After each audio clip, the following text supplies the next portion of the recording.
Hello les gars, j'espère que vous allez bien. On se retrouve aujourd'hui pour une nouvelle vidéo sur ma chaîne. Si tu es nouveau et que c'est la première fois que tu passes par ici, je t'invite tout simplement à t'abonner et à activer la cloche de notification parce que ça ne sert à rien de t'abonner si tu n'actives pas la cloche de notification. Et si tu es déjà abonné et que tu n'as pas encore activé la cloche, je t'invite aussi à activer la cloche de notification pour ne pas louper une prochaine vidéo. En fait, je remarque que j'aime trop faire les gestes comme ça. Comme des fois je regarde mes vidéos, je me dis mais c'est quoi ces mimiques là? J'ai trop de mimiques. Bref les gars, aujourd'hui on se retrouve pour un petit sujet. Je vous ai dit que j'allais commencer à faire des petits sujets où on parle vous et moi parce que j'aime. Et d'ailleurs vous aimez aussi. Donc aujourd'hui les gars, on se retrouve pour une vidéo où on va parler de la... Bref, si c'est un sujet qui t'intéresse, continue à regarder la vidéo.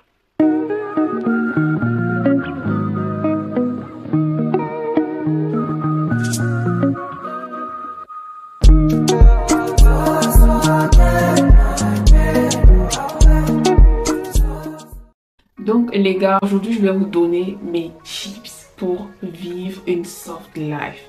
Parce que je pense quand même que j'essaye d'avoir une soft life là. Il y a plein de trucs que je mets en place et je pense que je mérite de partager parce que tout le monde mérite d'avoir la soft life. 2024, c'est l'année de ton année. Avant de commencer, je vais vous définir pour moi c'est quoi la soft life. Franchement pour moi.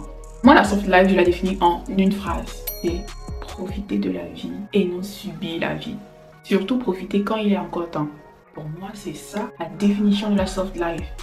Après, on se connaît ici, on sait qu'on a tellement donné de signification à l'expression profiter de la vie que on se dirait non, non, non. Non, non, non, non, non, non, non, non, non, non, non, non, non. Je vous connais. Je sais que quand je vais dire profiter de la vie, ça peut être mal interprété.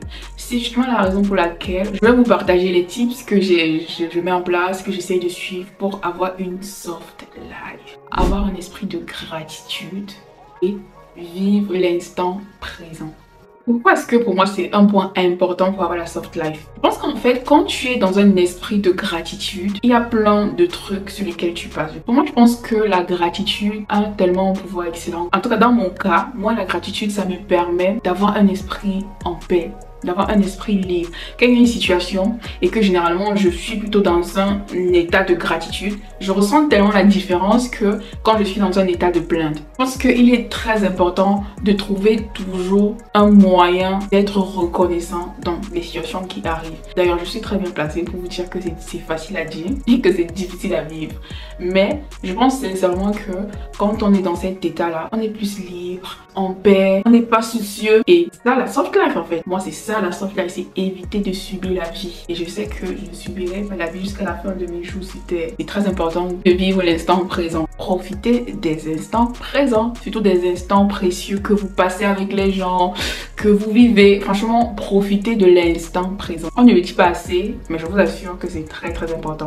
C'est très important. Tu vas voir que quand tu ne profites pas de l'instant, en fait, tu arrives devant, des fois tu as des regrets parce que tu n'as même pas de souvenirs, tu n'as même pas de... Franchement, profitez de l'instant présent et ayez un esprit de gratitude. Moi, j'ai beaucoup fait la gratitude. Soin de moi. Je reviens toujours à chaque fois à la définition. Donc, profiter de la vie, vivre la vie, ressentir la vie. Donc, quand je prends soin de moi, je me sens bien en fait. Je me dis, ah ouais, Seigneur, quelle créature. Prendre soin de moi, c'est une super thérapie. C'est une thérapie incroyable, le fait de prendre soin de soi. Quand tu prends soin de toi, tu te sens bien, tu regagnes en confiance en toi, je sais pas en fait, c'est tellement incroyable quand tu prends soin de toi. Donc, moi, c'est un point important pour vivre ma soft life en 2024. J'essaye de prendre tellement soin de moi, tu vois. C'est à beaucoup de niveaux, hein. Franchement, c'est à beaucoup de niveaux. Ça va passer par faire de la skincare, chose que je ne faisais pas vraiment en 2023. Je faisais pas trop, non. Mais en 2024, depuis que 2024 a commencé, je suis régulière dans ma skincare. Parce que c'est tellement apaisant, satisfaisant de me placer devant mon miroir dans ma douche, de faire des trucs sur moi. C'est juste waouh quoi, c'est juste waouh. Donc prendre soin de moi, c'est vraiment un point important pour moi. Ça va passer aussi par le fait d'avoir des moments avec soi-même. Je pense que c'est très important parce que tu passes tellement de temps avec les gens que tu peux t'oublier. Tu es une personne entière à part qui a besoin aussi de son espace. En tout cas, moi, c'est comme ça. Moi, j'ai besoin de mon espace Je privilégie les moments où je me retrouve seule. J'aime beaucoup ces moments d'ailleurs. Mais pas se retrouver seule à ne rien foutre. Des fois, je peux me couper un peu d'internet. C'est aussi très important. Très. D'ailleurs, ça fait facile 3 mois comme ça que je n'ai plus TikTok dans mon téléphone. Parce que ça me bouffait un peu d'énergie. Je trouvais sincèrement que TikTok, c'était trop, ça devenait un peu trop addictif. Et non. Trop d'informations. Privilégie les moments que tu passes avec toi-même. Si ça va te demander de te couper d'internet, coupe. Ça va te demander de te couper des personnes, bah dis aux gens, écoutez, du moins pour ceux que tu sais qu'ils peuvent te chercher, hein. Ne dis pas à tout le monde. Ceux qu'il y a 2-3 personnes avec qui tu parles parce que tous les jours tu te dis, écoute, je suis pas dispo pendant tel nombre de jours et tu te casses, quoi, tu vois. Ou alors tu peux te casser même sans dire à quelqu'un, tranquille. Vraiment privilégie les moments avec toi-même parce que c'est important. Donc, et comme je disais, 2024 aussi, j'ai aussi appris à faire des dates solo, chose que je ne faisais pas avant. Je sais pas, peut-être des sorties, mais j'avais jamais fait des dates solo. Genre sortir de chez moi, aller au restaurant, déjà j'avais appelé, quand j'appelle pour réserver, mais je vous avez qui, je dis madame, je suis seule. Je suis seule madame, c'est pour une personne, table de 2 pour une personne. Et je suis allée, franchement c'était super, franchement honnêtement moi j'avais aimé. C'était différent. Mais c'était bien au final. Investir mon temps dans des choses que j'aime. Déjà, vous savez, on a 24 heures pendant la journée. 8 heures, tu es soit à l'école, soit au travail. Les autres 8 heures, tu dors. Il te reste combien de 8 heures? Et dans les 8 heures qui te restent là, on va retirer peut-être les 2 heures que tu prends sur le matin pour te préparer. Le temps que tu prends avant d'arriver chez toi. Il va te rester maximum pour toi-même, peut-être 3-4 heures. Donc imagine que dans 24 heures de la journée, tu n'as que 4 heures pour toi. Et que pendant ces 4 heures-là, tu ne fais pas ce que tu aimes. Et ça devient lourd. Ça devient lourd. C'est le stress. À quel moment ton cerveau prend du plaisir? À quel moment ton cerveau est... Je sais pas moi, à quel moment ton cerveau prend du plaisir? À 0 moment de la journée. Et c'est pas bien. Donc, investis ton temps, du moins le peu de temps que tu as pour toi, dans les choses que tu aimes tellement. Donc, moi, c'est ce que je fais. Et je trouve que ça marche hyper bien. Bien manger et de faire du sport. J'ai eu l'habitude de faire du sport, donc faire du sport c'est pas vraiment quelque chose qui me dérange. C'est que la discipline, par contre je n'avais pas. Mais le sport en soi c'est quelque chose que j'ai eu quand même déjà à pratiquer. Donc depuis 2024, ok, je pense que il y a récemment j'ai tapé 2 semaines sans partir. Bon parce qu'une semaine déjà j'étais pas chez moi. Après l'autre semaine, je suis arrivée, j'avais la flemme, j'avais pas un peu de morale. Alors que c'est bien de partir à ça quand t'as pas de morale pour que ton moral remonte. Mais je veux dire depuis 2024, là on est au 5e mois, il y a peut-être que 2 semaines, du moins tout compte fait, maximum 3 semaines où je suis pas allée à la salle.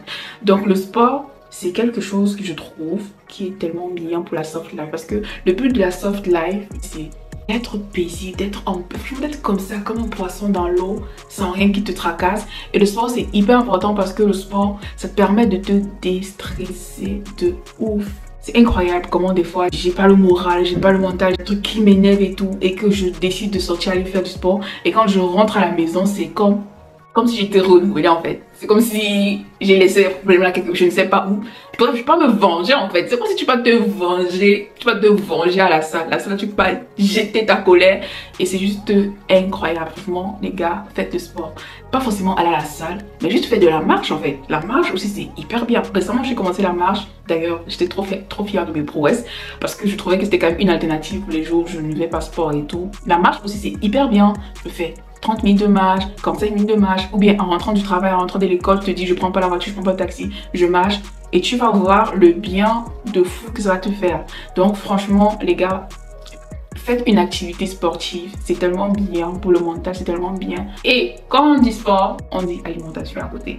Donc aussi ce que moi j'essaye de faire depuis 2024, c'est que je contrôle mon alimentation. Début 2024 c'était difficile, mais ces derniers mois ça va, je parviens un peu à gérer. J'ai remplacé beaucoup de choses dans mon alimentation. Déjà j'ai drastiquement réduit ma consommation en sucre. Donc j'ai remplacé déjà ça par du sirop d'agave et du sirop d'érable. Et je trouve que ça a changé quand même ma vie. On ne le dit pas assez, mais le sucre, en fait, il y a plein d'aliments là que j'ai remplacés. Et il y a plusieurs études qui ont démontré que l'alimentation déteint beaucoup sur la santé mentale. La façon dont tu manges, ça joue sur ton moral.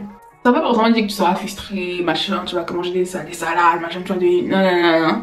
C'est tranquille, tu vois. Mais c'est te dire que par exemple, plus de la moitié de la semaine, je dois manger quand même correctement. D'apprendre des nouvelles choses.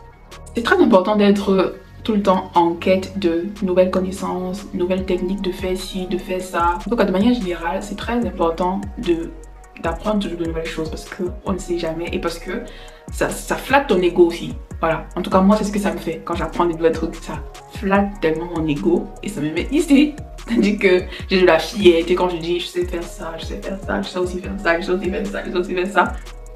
Je ne veux pas mentir ici que franchement ça me fait. Donc il faut toujours être en quête d'apprentissage, il faut toujours apprendre des trucs. Donc bah, c'est pas la lecture, quand tu lis, tu apprends beaucoup de choses. Je ne sais même pas si j'avais mis ça dans la liste des points, mais la lecture, mettez-vous à la lecture mes go, c'est très important. Très très important. Bref, je disais tantôt que apprendre de nouvelles choses, c'est toujours super, ça fait du bien à ton esprit, ça fait du bien à ta personne. Tu ne peux pas rester dans cette zone de confort de ce que tu sais déjà. Non. On a dit qu'il faut profiter de la vie, donc il faut apprendre. Vraiment, laisse-toi aller, apprendre de nouvelles choses, c'est très bien. Profiter des plaisirs de la vie. Le temps passe.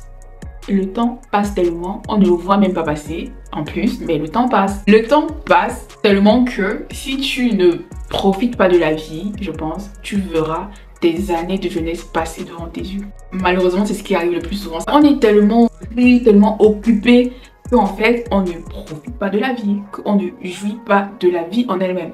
Et tu fermes les yeux, tu ouvres les yeux, tu as 30 ans. Tu fermes les yeux, tu ouvres les yeux, tu as 40 ans. Franchement, profitez de la vie. Sortez, faites-vous plaisir avec vos amis, faites des sorties. Et franchement, faites-vous plaisir, profitez de la vie. Achetez-vous de beaux trucs, vous méritez en fait. Tu mérites, tu ne travailles pas pour te... Non. Oui, il faut épargner. D'ailleurs, j'ai envie de faire un épisode sur le budget ici, mais j'hésite. Je sais pas si ça sera bien pris ou pas, mais dites-moi en commentaire si vous voulez. Dites-moi en commentaire. Bref, je vous l'ai dit, faites-vous plaisir. Achetez-vous des trucs qui vous font plaisir. Ça ne doit pas devenir peut-être forcément une habitude de tout le temps s'acheter des trucs, mais apprenez à vous acheter des trucs pour vous faire plaisir parce que vous méritez en fait. Vous vous battez pour ça, tu te bats pour ça, tu travailles pour ça. Et aussi, petite bonus, petite parenthèse dans cette partie, c'est que récompensez-vous. Moi, c'est une chose que je fais, c'est que je me récompense toujours pour toutes mes victoires. Toutes mes victoires, toutes mes réussites, je me récompense parce que je mérite en fait. Je mérite ça. Je me récompense de plein de trucs. J'ai un truc sur lequel j'ai travaillé qui m'a trop dépassé et que j'ai pas bien fait. Je me récompense. Mes anniversaires, je m'offre des propres cadeaux d'anniversaire. Donc, récompensez-vous pour vos victoires. Même si vous ne vous récompensez pas forcément, vous achetez des gros trucs. Mais, je ne sais pas moi, m'acheter un gloss, me dit ce gloss si je l'ai acheté parce que j'ai eu ça. Ce t-shirt si je l'ai acheté quand j'ai fait ma soutenance. Ce truc je l'ai acheté quand j'ai gagné ça. Il y a quelque chose derrière. Quand tu te dis, je me suis acheté ça parce que j'ai fait ci. Il y a un mérite là pour te dire, ouais. Bien évidemment, tu ne l'as pas fait seul avec l'aide de Dieu ou de ton créateur, tu vois. Ça nous amène justement au dernier point. Ça t'aide à romantiser ta vie. Qui est le dernier point pour moi qui est romantiser sa vie. Je suis la cerise sur le gâteau, tu vois. Je suis ma propre cerise sur le gâteau. Même s'il faut que quelqu'un romantise ma vie, même s'il faut, il faut que quelqu'un romantise ma vie, mais je dois d'abord être capable moi-même de romantiser ma vie. Je trouve que c'est très important de romantiser sa vie en fait. Ne fais pas que les choses aux autres. Par exemple, quelqu'un vient chez toi, ne dresse pas la table que quand il y a des gens chez toi. Ne laisse pas ta maison propre que quand il y a des gens chez toi. Ta maison doit toujours être propre. Tu dois te créer un environnement idéal. Si tu aimes aller dans des endroits paradisiaques et tout, crée-toi un environnement en fait où tu sais que tu es à l'aise, tu es hyper à l'aise en fait. Tu prépares. C'est toi comme si tu étais au restaurant. Pourquoi tu attends que les gens viennent chez toi pour te servir comme si tu es au restaurant? Pour servir, pardon, comme s'ils sont au restaurant. Tu vas servir jusqu'à mettre le riz dans le bol, faire ci, mettre faire trucs pour les autres. Alors que pour toi, même quand tu es seul, tu prends le plat, tu mets le riz, tu mets la sauce, tu t'associes sur le canapé, tu sais comme ça là. Non. Arrêtez ça. Arrêtez ça. Si tu veux une vie de soft life, il faut arrêter. Romantise ta vie. Fais-toi des trucs que tu es capable de faire pour les autres. C'est très important. Fais-toi des trucs que tu es capable de faire pour les autres. Quand tu prépares, sers-toi bien, dresse bien ton plat, petit truc, petit jus à côté, petit machin, pipette. Tu mérites en fait. C'est ta vie, non? Tu mérites ça, ok? Comme je disais, crée ton environnement favorable. C'est-à-dire que ta maison, ta chambre et tout, ça doit toujours être bien là. Bien tout rangé, tout posé. De toute façon, tu sais que quand tu es chez toi, tu n'envies pas quelque chose dehors. C'est-à-dire, rien que dehors ne peut t'effrayer. Parce que tu sais que chez toi, tu as créé ton cocon qui est tellement favorable à ton mindset. Moi, j'ai ce truc où je me dis, à chaque fois que je sors de chez moi là, quand je rentre chez moi, je dois dire, ah ouais, je dois sentir comment la maison m'apaise. Et pour avoir ce truc où la maison m'apaise là, il faut que quand tu entres, tu vois que tout est bien, chaque chose à sa place, la maison sent bon. Bref, il faut ces petits détails là, tu vois. Donc vraiment, on romantise ta vie. Vis comme si tu étais l'autre. Parce que ce sont les trucs qu'on aime généralement faire pour les autres. Tu vois, c'est quand quelqu'un vient chez toi que tu vas arranger ta maison. Pourquoi tu fais ça?